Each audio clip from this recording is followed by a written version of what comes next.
Welcome back to AutoLooks Online. This week we're looking at the 2011 Bentley Continental GT Sports Coupe with a $300,000 price tag. Yes, this thing still looks like an oversized sedan, or I should say oversized boat coupe, but it does have a minor refresh. Seems that the people at Volkswagen have decided to give this thing an updated look from its previous Volkswagen-styled Bentley look to a brand new, actual Bentley-inspired look. Let's take a look. Now, why do I say it's a newly fashioned Bentley look? Well, notice the Bentley-style grille. The nice curved attitude with long extending arms. This has always been one of the key features of a Bentley. Bentley has always been noticed, just like a Rolls-Royce, by having that giant grille up front. Well, the previous Continental GT had a almost BMW-inspired grille. You can still see the line right there, but before it was two little round portholes right here. A lot shorter because they followed the line of the lights. Decent, makes it look fast, but it doesn't make it look like a Bentley. One of the worst things I found with the previous generation of the Continental was the fact that it did look like a Volkswagen. This one seems to look more like a Bentley. Yes, it still does have some of the inspired styling of Volkswagen. A long, bubbleless top, weird, odd-looking wheel wells, and pretty basic-looking rims. But add in a Bentley grille, some added features as opposed to some added features like tons and tons of chrome. Make the wheels not aluminum, but basically all chrome. And add in a nice looking race inspired bottom grille. And you got the makings of a great looking front end of this brand new Continental. Now, moving on to the back end of this car, they haven't made a lot of major changes to it compared to the previous Continental, but they do have some pretty decent looking changes here. Notice the fact that the lights now are not inserted into the car, just like the front end headlights. They've actually made them follow the lines of the car. Kind of nice look, but still makes it look kind of big. Of course, when you're going about 170 miles an hour at something like this, and you're trying to brake, you want people to notice you from a far away distance. Because really, do you want someone running in the back of your $300,000 sports coupe? I don't think I would. Now, the worst feature I find with this vehicle is the fact that they look like they're bringing back the old BMW ducktail. Look at this thing. Yeah, it's nice to integrate almost like a lip spoiler into the rear end of the car. But if you're going to do it, at least make it follow the line of the car. The rear end of the previous model did coincide with the top. It came across and went all the way around.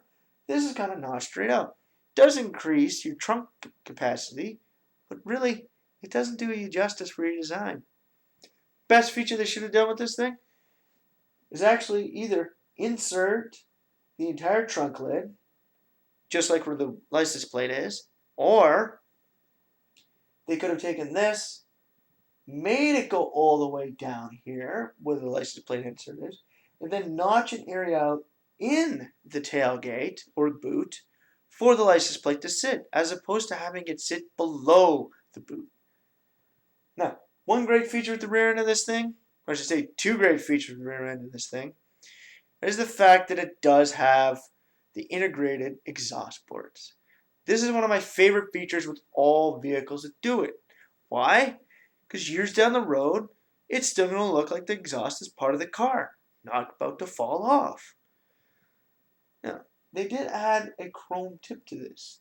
Pretty decent, but the thing that really makes this look wildly amazing is the fact that it's a nice oval look. Now, it doesn't blend in 100% of the design because it's more of a boxy, curvy. So it should have been more of like a rectangle with curved edges to blend into the design. But the oval does add more of a luxury appeal to the rear end. Makes it look more like silver ring. Let's just say that. The other good feature with the rear end of this thing are the rear wheel wells. This is one amazing thing that Bentley has done with this thing. It seems to be doing with more car. This exerted wheel well is a very nice touch. Most car companies just add a nice round wheel well that comes around, well, your entire wheel.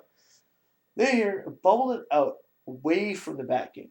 Of course, this does decrease the amount of interior space, but increases your styling. When you're paying $300,000 for a car, it's usually only going to have one person and maybe a set of golf clubs. Do you really care about interior space? I know when I'm buying a sports car, I don't care about interior space. I care about how it looks and how fast it goes. Now, overall, this car, I'm giving it an 8 out of 10. Not a perfect 10. Why? You're losing 2 points for that badass looking ducktail at the back. Okay? Seriously, get rid of that thing. Blend it in more with the car. He may get a perfect 10 out of 10. The other point, maybe Bentley should still look at getting some decent rims. At this angle, those rims look like they're cast. From the front angle, they look like they're chrome.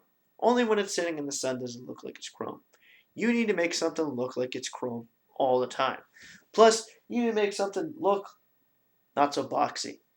Kind of give it some decent looking style. None of this box thing. Everybody goes with the box style. Box 5, box 6, box 7, box 9. Get away from that. Let's go with something with more of a pointed edge. Seems Ferrari wants to bring back the old pointed 5-point.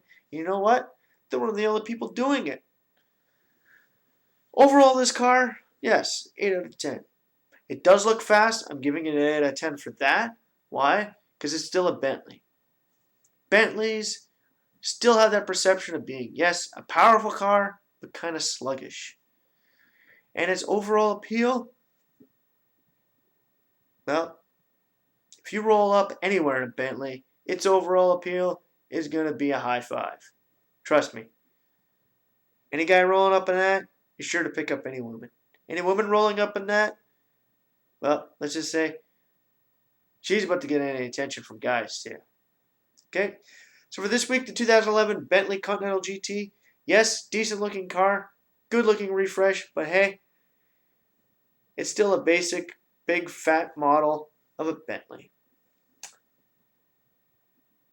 That's all we got to say this week. Thank you for being with us for 2011. AutoLooks signing off.